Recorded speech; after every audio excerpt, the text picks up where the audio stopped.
Give it up for the very funny Richard Martinez. Thank you. Thank you.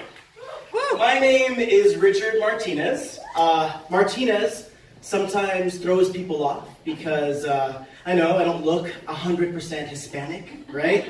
And I'm not. I am mixed, half black, half Mexican. Or as I prefer, Blaxican.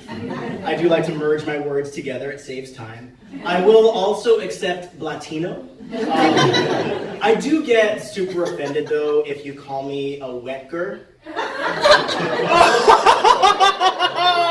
Or a nigback. I get super offended.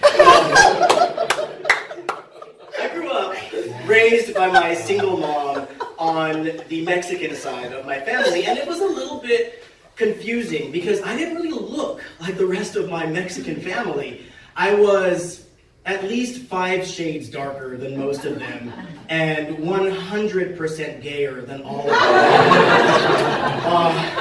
So it was sort of hard to find my culture, you know?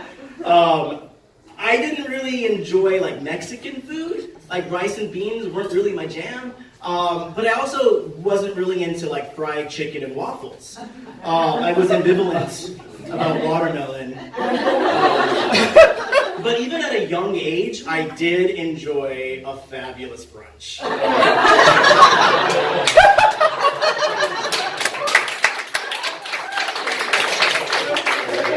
So now, throughout my life, I've often been asked to clarify my race because we love to put people in their boxes. My box is a little bit wonky. That's actually my Grindr headline if you look at it. Yeah, see, I'm not really Mexican enough to fit in with the Mexican community. I don't speak Spanish, I don't play soccer, I don't do any of those things. But I am brown enough that if I were to attend, say, a Make America Great Again rally, I would probably get deported. I'm not really black enough to fit in with the black community. I don't play basketball, I don't listen to hip hop or whatever. I haven't even seen Black Panther yet. Oh, I'm sorry. Wakanda forever. But I do know that I am black enough that if I were to sit alone for too long in a Starbucks, I would probably get arrested, go viral. And I'm not really gay enough to fit in with the gay community. No friend of mine is ever going to describe me as fierce, right? I go to bed at 10 p.m. After this, I'm going to bed. But I do know that when I die, the Westboro Baptist Church will probably want to protest my funeral. I sort of check off all their boxes, Mexican, black, gay. It's a hate triple coupon for those. Remember coupons? So I'm single right now for the first time in about 7 years. And that's a bit daunting because what that means is that I'm going to have to eventually re-enter the gay dating pool. And when you're a person of color and gay, it can get a little bit tricky because you'll run into one of 2 guys typically.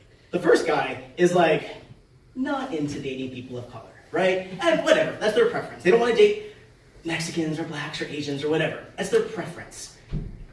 It's a little bit racist, but it's their preference. It's their preference. They prefer to be that way.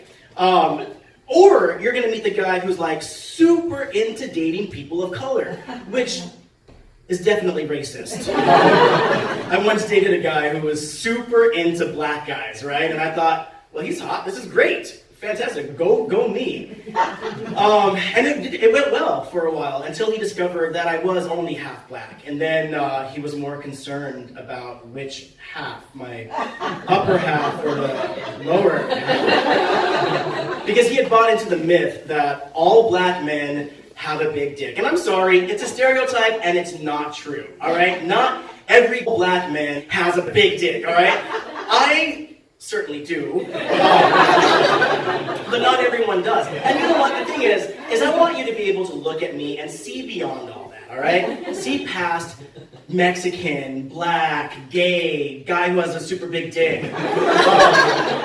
I want you to look at me and just, see me. Just see me.